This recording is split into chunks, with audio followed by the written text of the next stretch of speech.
दो ना समा मैं था तो हरि नहीं, हरि है तो मैं ना।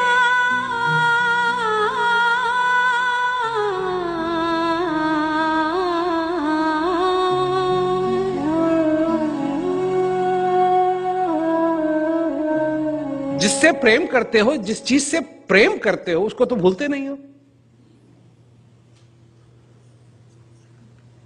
जिससे प्रेम करते हो तो भुलाए भी नहीं भूलेगी,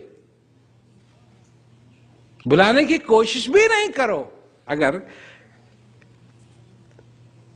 किसी भी रूप में कुछ भी कर लो, उसको भुला नहीं पाओगे। पर जिससे प्रेम नहीं है, कैसे होगा? बैठ के अभ्यास करना।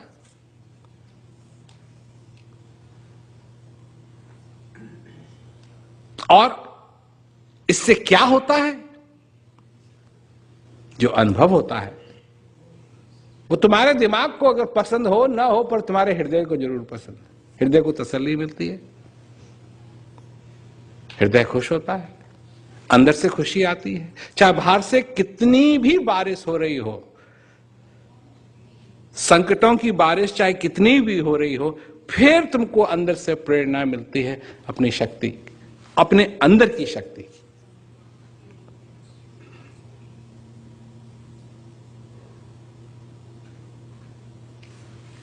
तो यह बात है कि अगर यह समझ में आ गया और इस जीवन को इस प्रकार अगर जी लें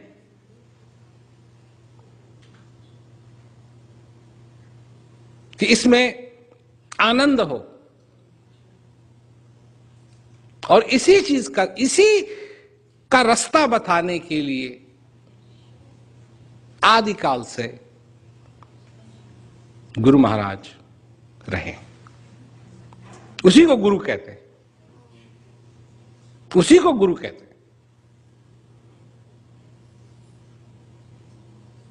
उसी को गुरु कहते हैं, जो रास्ता बताने के लिए आते हैं।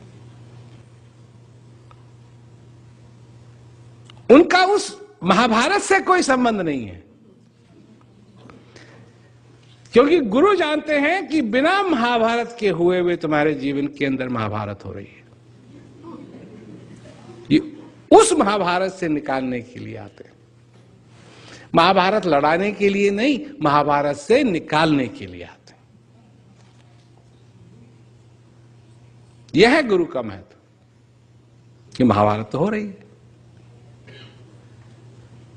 और हर दिन होती है, सुबह से लेकर शाम तक। और फिर शाम में भी कोई छोड़ता थोड़ी है। वही चीज जो तुमको सारे दिन दुखी करती रहती है, फिर वो रात को भी दुखी करती है, वही जगाती है, वही परेशान करती है।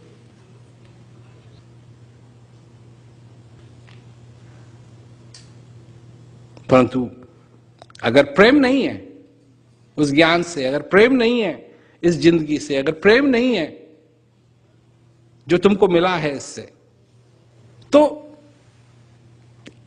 कोई भी चीज, किसी भी चीज का तुक नहीं निकाला जा सकता है, किसी भी चीज का मायने नहीं मिलेगा।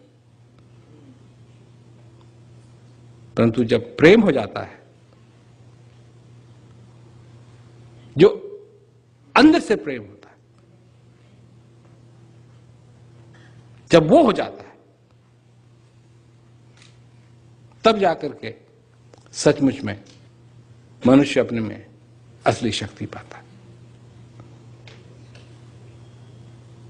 तो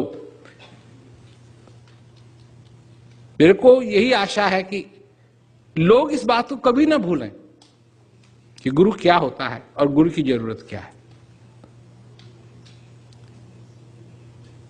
क्योंकि गुरु कभी ये नहीं कहेगा तुम ये कर लो, वो कर लो, मैं तुम्हारे लिए ये कर दूंगा, मैं तुम्हारे लिए ये कर दूंगा। नहीं, करना तुमको है।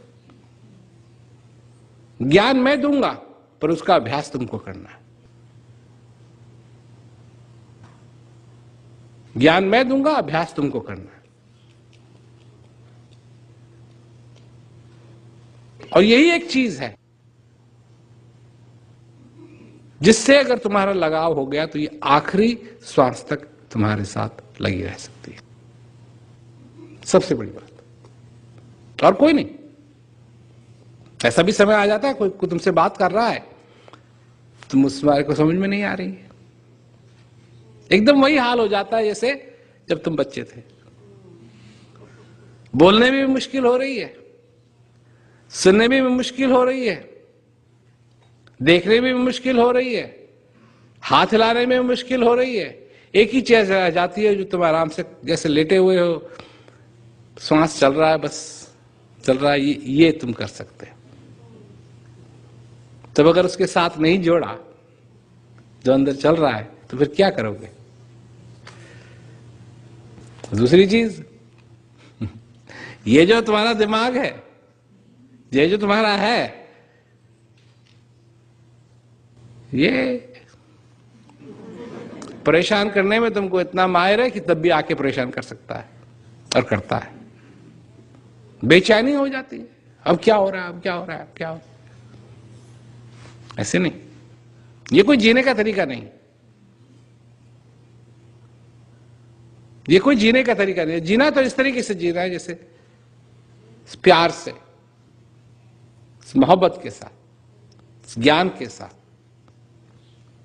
तो अगर ऐसा है तो सबकी वाह, और नहीं है तो फिर कहीं ना कहीं तो गड़बड़ होगी।